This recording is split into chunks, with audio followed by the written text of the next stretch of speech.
anciens réflexes qu'on a quand on est jeune. C'est-à-dire la fougue, en quelque sorte aussi l'envie de découvrir la vie, je dirais de manière beaucoup plus large. On se rebelle tout le temps avec les parents. Ce sont des réflexes propres à tous les jeunes du monde. Partout aussi les jeunes sont confrontés à des problèmes. Il n'y a pas un seul pays au monde où les jeunes n'ont pas de problème. Partout où tu vas, quel que soit le développement d'un pays, il y a tout le temps des problèmes.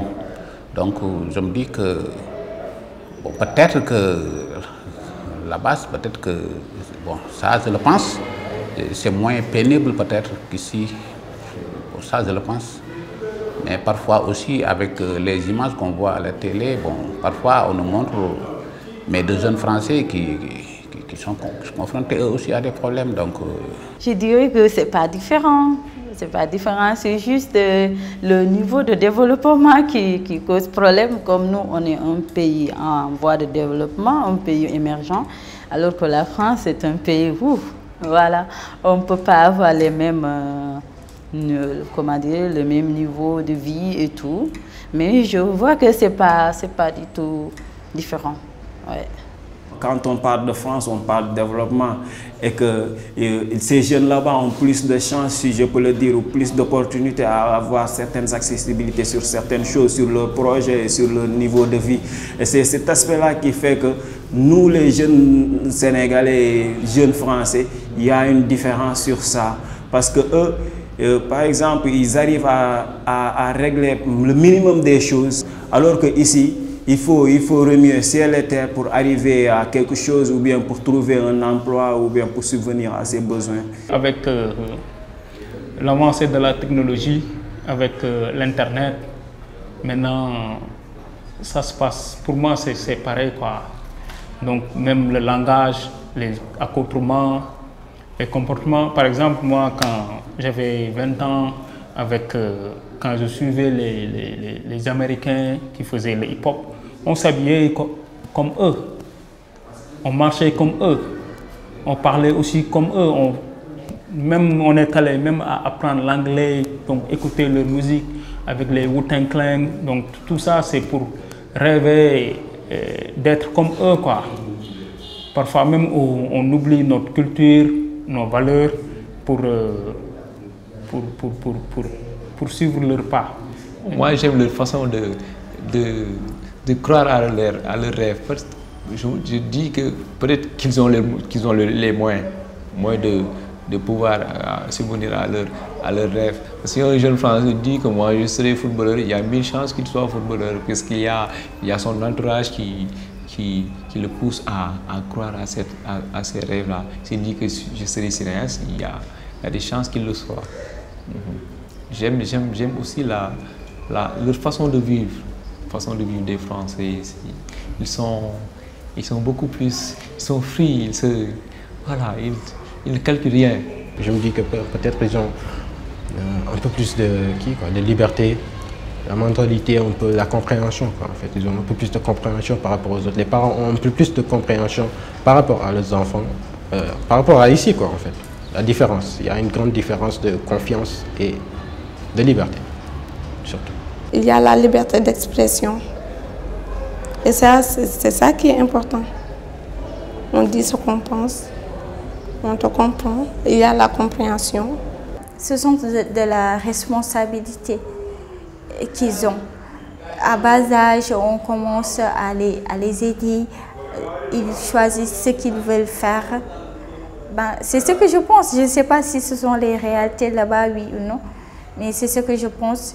Ils choisissent et leurs parents les aident pour atteindre leurs objectifs. Parfois, là-bas, je me dis, ce serait bien de vivre là-bas. Parce que il y a des écoles de cinéma là-bas. Les jeunes, dès le bas âge, ils peuvent s'exprimer, faire ce qu'ils veulent. C'est le contraire ici, au Sénégal. Par exemple, on nous contraint d'aller à l'école, on doit faire les études, on doit devenir quelqu'un, être, je ne sais pas, un boss, travailler dans une entreprise.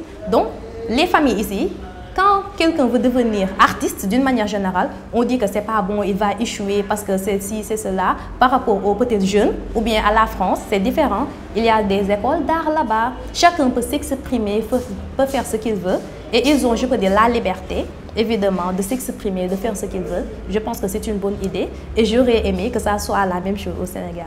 Au Sénégal, quand on est jeune, on vit de manière jusqu'à un certain âge avec ses parents. Mais quand on va dans les pays européens, à 18 ans, on est responsabilisé. Mais ici, on peut voir même quelqu'un qui a 50 ans qui vit avec ses parents. Donc, ce n'est pas parce qu'il ne veut pas aller travailler, mais c'est plutôt un aspect sociologique de nous. On a toujours cette famille-là construite dans sa globalité. Mais pour la plupart des jeunes européens, c'est plutôt être responsabilisé dès l'âge de 18 ans, 17 ans, plus ou moins, et aller trouver un boulot. Voilà. Mais ici, même si on a un boulot, on ne va pas... C'est très mal vu d'aller avoir son appartement et de laisser ses parents. Même si on leur donne tout le temps la ration nécessaire, les parents n'aiment pas ça. Je ne sais pas, il y a quelque chose qui leur manque. Hein. Ouais, il y a quelque chose qui leur manque. Par rapport en Afrique, malgré on n'a rien, mais alhamdoulilah, quoi. On vit en paix, on vit en harmonie, on vit en communion. Franchement, ça, j'aime bien. Parce qu'il y a beaucoup de gens qui, la communion ou bien en vie en famille, leur manque. Ça aussi, ça va perturber la personne. Il y a la question d'envie qui revient sur certaines questions. Pour moi, ça ne doit pas être question d'envie, ça doit être parce que c'est normal, c'est la vie. Par exemple, une personne qui vit là-bas, il peut dire j'ai pas envie d'avoir un enfant. Donc voilà, et un couple peut évoluer comme ça et ils disent qu'ils n'ont pas envie d'avoir un enfant. Mais s'ils réalisent que leurs parents n'avaient pas envie d'avoir des enfants, eux, ils ne vont pas exister en fait. Parce que j'ai voyagé, j'ai vu beaucoup de choses. C'est plus facile que là-bas. Parce que là-bas, non seulement si tu n'as pas de taf, tu vas être dans la galère. Là-bas, il n'y a pas de hey, pitié ou bien aide-moi ou bien ouais, viens dormir chez moi, un truc du genre, ou bien on est famille, viens manger chez moi. Non, il n'y a pas ça là-bas. Comme je vous ai dit, chacun pour soi, c'est dur. Par contre, ici, tu pars, on n'a rien. Mais quand Demba vient chez moi, je lui dis, ouais, reste, on mange. Tu peux dormir ici même. On te donne de l'argent pour que tu fais un peu de dépenses. Tu pars chez toi. On vit, franchement, on vit tranquillement. Il n'y a pas aussi de pression en fait. Par rapport à l'Europe, il y a une grave pression en fait. Impôt, boulot, travail, dodo, impôt, boulot, travail, dodo, ordinateur. Ne réfléchis pas quoi. Juste voilà quoi, fais comme ça.